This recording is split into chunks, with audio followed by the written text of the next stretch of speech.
Every Halloween, booksellers like to bring out their spookiest books, whether it's on the occult sciences, the black arts, witchcraft, talismans. I probably have skeletons in the closet. That's for another video. But I will bring out books from the closet in those subjects for Halloween. And at the end of this video, I will have a very special trick or treat for the kiddies. So please watch for that. So let's talk about some spooky books. First book for Halloween. You've probably heard about Ouija boards. But I sort of consider this like a Ouija book. This is a true and faithful relation of Dr. John Dee. John Dee was one of the most famous 16th century English mathematicians. He won the favor of the court of Queen Elizabeth and made advances in geography and hydrography. He was a master of the art of navigation, and he actually taught the navigational sciences to many of those brave seafaring men who, during the art of exploration, helped found the English colonies. Along the way, because of his interest in the occult, he met Edward Kelly, who was a medium, a charlatan of the period, and between 1582 and 1589, he conducted spiritual conferences in which he reached out to the voices of angels. The word of angels during the period was greatly respected, certainly on the same level with mathematics and science, for revealing the truth about the real world. So you could understand John Dee's interest in that. The manuscript for the book was actually discovered 10 years after the death of John Dee by Robert Cotton. Robert Cotton was one of the great English antiquarians and book collectors. His collection actually forms the foundation of the British Library today, and he had a special knack for discovering rare books and manuscripts, even greater than yours truly, but I'll accept it. One of the things he discovered, for instance, was the only surviving medieval copy of Beowulf. So we owe the preservation of some of our great literature to Sir Robert Cotton. He found the manuscript and he passed it on to his son Thomas Casaubon, who then had the book eventually published in 1659, 50 years after the death of John Dee. Since it was published after Dee's death, in many ways, Robert Cotton helped Dee facilitate the very thing he wanted to achieve, which was to hear voices beyond this world, but in this case, it was Dee himself. The work contains some really fabulous plates, including the Holy Temple, which was the very table upon which the angels could communicate with Dee by moving around these esoteric symbols. This copy also contains a 19th century, I believe 19th century, original watercolor of Dee's crystal ball. So whoever painted this fabulous watercolor must have had some clairvoyance that that a 21st century bookseller would fall in love with it. So the first book for Halloween, a great classic of the English occult by Dr. John Dee. Scary book number 2.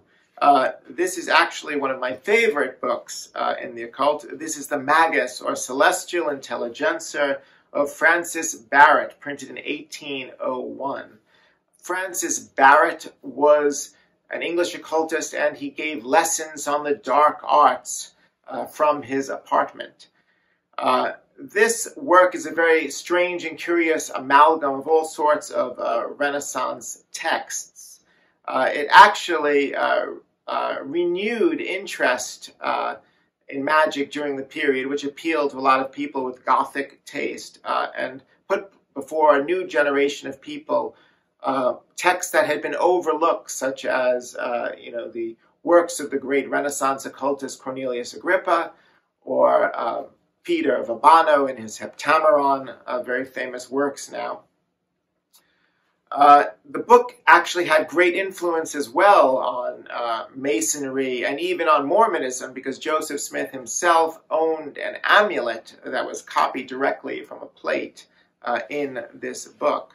There are some really fabulous hand-colored plates in this book, including one of the some demons, and there is one of the vessel of iniquity, a vessel from which I could drink. There's a very famous page here, a specimen of the Book of Spirits to be made on virgin vellum.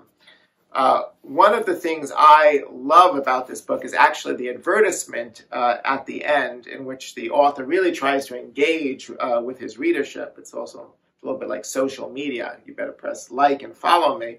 The author of this work respectfully informs those who are curious in the studies of the art and nature, and especially the natural occult philosophy, that they may speak with the author at any time between the hours of 11 and 2 o'clock at 99 Norton Street. So a very unusual advertisement to actually come and meet with the author himself. He no doubt wanted to give more classes.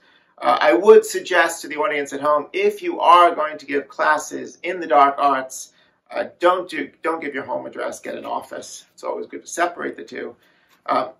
This particular copy was probably owned by a student who attended one of those very lessons. There are all sorts of interesting annotations and marks in the book, including some manuscript material in a contemporary hand that's been inserted. This one, for instance, says, "I conjure by the visible and holy temple of Solomon, which he did prepare to the most holy God, by all the elements," and it continues. So a very unique and interesting copy of one of the great works of the occult, and one of my personal favorites, the Magus.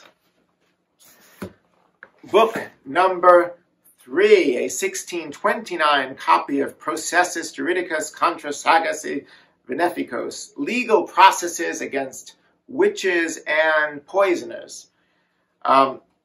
This work forms a great arc of legal works on witchcraft and trials, probably going back towards the Malleus Maleficarum of the 15th century by Jacob Sprenger, the famous Hammer of Witches, which was the trial book for the Inquisitions up into the present. The persecution of witches was a stain on the conscience of Europe. There was probably no greater example of intolerance or of human-to-human slaughter outside of war, probably up until the Holocaust.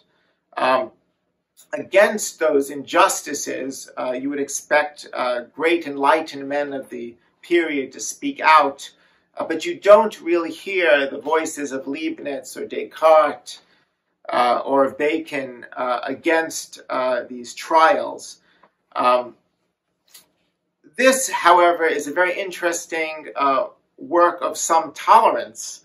The author, Paul Lehmann, was an Austrian Jesuit, and he really was against the use of torture in these witchcraft trials. He felt that the confessions that were extracted were unfair and unreliable because many of the deranged women would actually confess and accept death just to end these circumstances in which they found themselves.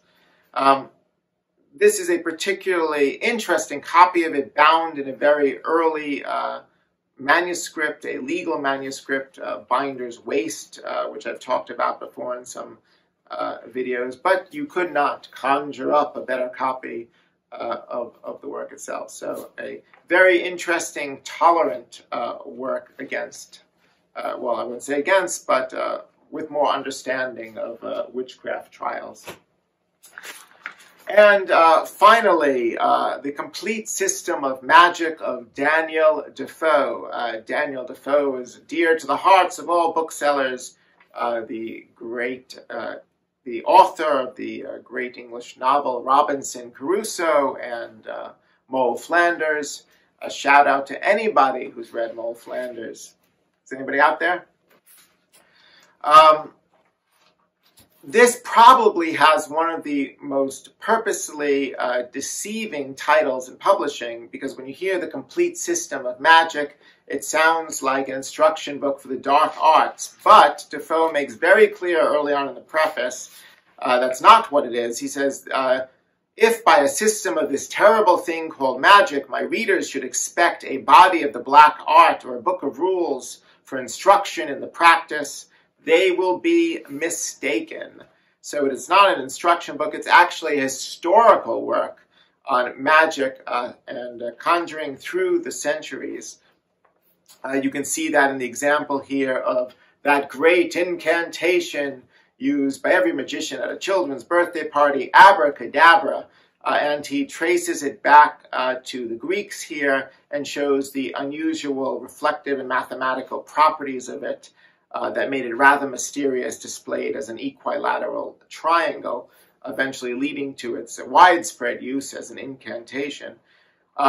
Defoe was a rationalist, a believer in the new science of the period, and he sort of wrote this work because he railed out against the conjurers of the period who would take the newfound science, Newtonian physics, and try to impress upon gullible crowds that these acts that they performed were actually supernatural rather than displays of a better understanding of science. He betrays a little bit of his rationalism by talking too much of the devil throughout the work, comparing conjurers themselves to yielding to the influence of the devil. But a classic work by Defoe. If you only had one book, however, on a desert island like Robinson Crusoe, it's probably not the book you'd want. But nevertheless, a fabulous book to talk about for Halloween. So those are my books for Halloween. Oh, trick or treat. So this is only first come, first serve. I have 5 Halloween goodie bags. These are for people who are 18 or younger to contact me. Just send me, or parents, if you want to gift them to 18 or younger, I'll accept that. Send me a text, contact me by email, or comment to claim one of the goodie bags. Inside is a 17th century book, which I will certainly send to you for free. My purpose is to introduce young people to the world of antiquarian books. So please let me know. Again, I only have 5 of them. So first come, first serve. And if you don't get one, you can just pretend you got, like Charlie Brown, a rock for Halloween. So happy Halloween, and I hope you will subscribe and watch my videos in the future for interesting things about the world of antiquarian books.